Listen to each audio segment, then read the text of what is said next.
And welcome back to Pokemon Team Creation Series. This one comes to us from Jim Giovanni, who asked the question, what is the Pokemon team of Mario? Mario, depending on if you're going more with the Brooklyn Italian accent. Yeah, you ever notice that? Mario actually always sounds very different in the other interpretations of him beyond the game. Mario's kind of an interesting thing. There's nothing really unique about Mario himself that translates to a Pokemon team.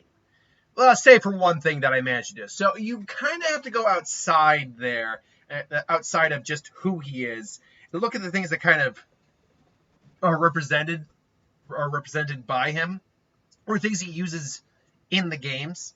So let's get into it. The one Mon I think did kind of work is the Mon that represents him and Luigi. What I mean by that is Plusle. Now, Plusle obviously is supposed to be like a positively charged, electrical Pikachu clone. And it's the counterpart to Minun. Well, here I like the idea the first time he's got the color scheme down for Mario. Technically, the Minun does too, red and blue. But more importantly, he's... Mario, between him and his brother, is the more positive one. He's the one who usually has the better outlook on things, who's a bit more gung-ho, and is not very cowardly. So, a positive attitude. So, between the two of them, I like that concept of slow him down the middle. Whenever I do Luigi, Minun will be on the team. So, I like that.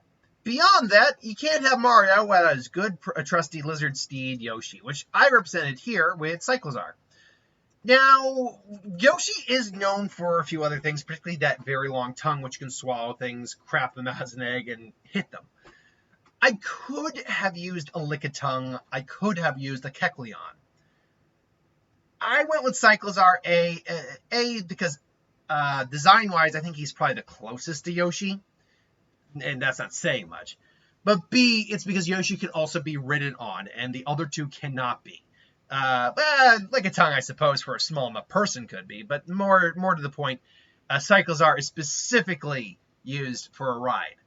So I felt that was the proper Mon between those three to use for a Yoshi stand-in.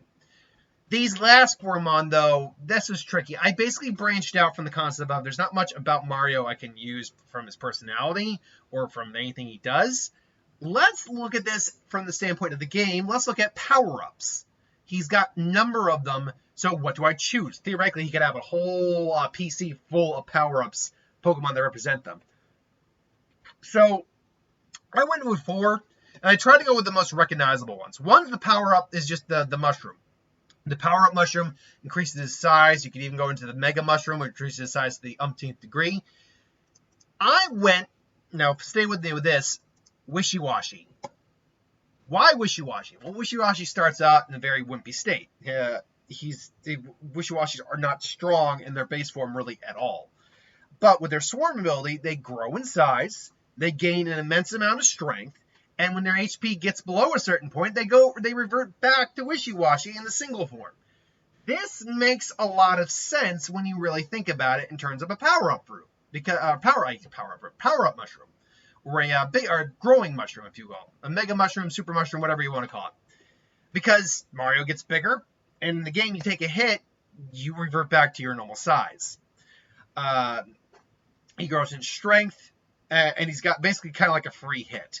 Now, Wishiwashi isn't a one-to-one with that. You hit Wishiwashi, it doesn't immediately revert back to its small fish form.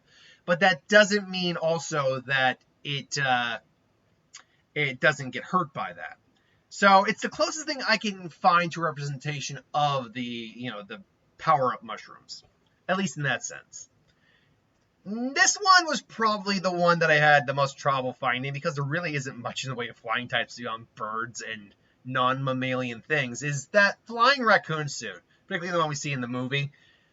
When are we going to get like a Tanuki Pokemon? I'm not quite sure. But, I mean, technically speaking, Sentret is supposed to be a little bit based on Tanuki, but no. No, Molga. So I went with a Molga. It's the closest thing I could find to like a flying rodent or a flying mammal that would represent that suit. And yeah, that's really all I got there. And another Pika clone makes the list. Then we have the ever-famous Fire Flower. Now, unfortunately, our first fire grass type was a Chili Pepper, which made sense, but a Fire Flower could work as well. Unfortunately, there's nothing that really works from a fire grass standpoint of a Fire Flower, nor really a flower Pokemon at all. Most most grass Pokemon don't learn fire techniques, though I think Sunny Day is the most common one. And then you have Solar Beam, so it just doesn't work. So I'm like, all right, let's find a fire type Pokemon. But the Fire Flower isn't really that powerful. You're not going to get flamethrowers. You're just firing fireballs at individuals. So I had to think, okay, what's a fire type that is on the weaker side that can do like a fireball? And then I'm like, wait, is there even a fireball technique or anything quite close to it? I'm like, Will-O-Wisp counts, I guess, but not. But then it burns. It doesn't hurt in the same sense. It doesn't do damage right away. I ultimately went with Armarouge. And I really need to update this image for Armarouge. It's still blurry. Armarouge, being able to turn its arms into a cannon, can fire a ball of fire. So, and it's humanoid. So that worked out in my favor for the Fire Flower, in my opinion. But last but not least, I went with the Superstar. Or is it the Superstar? I can never remember the name of I haven't played Mario in years. Let's see here. Mario power-ups. Basically, the star that gives you the invulnerability, and basically able to hurt everything you're hitting. So, is there, short and sweet, an invulnerable yeah, it is a Superstar. An invulnerable Pokemon.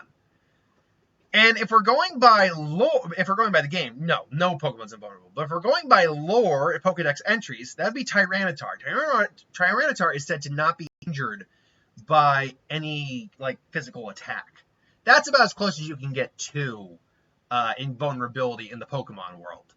I mean, I could have theoretically gone with Necrozma in its light form because it's technically made of pure light, but that might have been pushing it a little too much. It would make sense this might be the trump card of Mario when he needs to pull it out. This would also probably be a mon that could be on Bowser's team just from a physical design standpoint. So that is the team I designed for Mario, based a little bit off his personality and puzzle, Yoshi for Cyclizar, but mostly the power-ups you can find. I could have made an entire video on just power-ups, find the first 6 power-ups and make a mon for each of those. Hell, I could even label this as Team 1 and then go from there. So that said, last but not least, how balanced is the team? And surprisingly, it's actually a pretty balanced team. You only got one type repeating when it comes to the typing, and that's electric. And one of those electrics is completely negs the ground weakness because it's flying. So, yeah, it's all pretty much different typing at that point. The question then becomes, is there any carryover weaknesses that these mon have?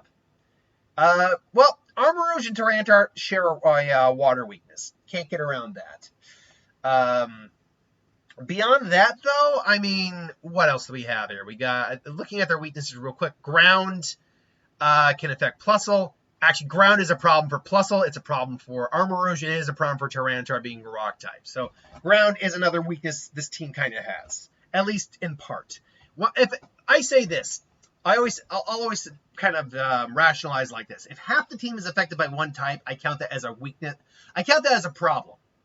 A big problem, because that's half your team gone by one type. If 4 or more are weak to something of the same type, that's a straight out weakness this team has. So, and if around 2 mon have the same weakness, I'll call that an issue. So this team has an issue with water types, a problem with ground types. Beyond that, I mean, Cyclizar is a dragon type and a normal type. It's got an immunity to both. It's got immunity to ghost types, which good, but that doesn't really matter much for this team. It's got a weakness against ice, dragon, and fairy specifically. The only one that really carries over is the fairy type to Tyranitar, and rock really is neutral with fairy. So yeah, I'll say an issue with fairy. Unfortunately, I mean, but then you have what? Wishy-Washy's got an issue with grass types, got an issue with electric types. That's pretty much it. And Tyranitar actually has an issue with grass types. So this team also carries over an issue when it comes to big words here. Grass types. Ugh. Tyranitar is quad weak to fighting, and being a normal type with Cyclizar, that is an issue they share as well. And then, I mean, you got one weakness to Dark and one weakness to Bug when it comes to Armarouge. And then you got the water weakness, the ground weakness. I mean, there are no times 4 weaknesses, fortunately, but still, you definitely got weaknesses on that team. Or on that mod. So there's a couple issues and there's one problem. But there's no straight out weakness type here. So it's actually, and if you had maybe said made plus or something else, I don't know, fighting type of some kind, or ghost type, you would have had completely separate typing across the board and a pretty diverse team. This whole team is fully evolved too, so it's not a bad team, all things considered, provided you teach it, good techniques.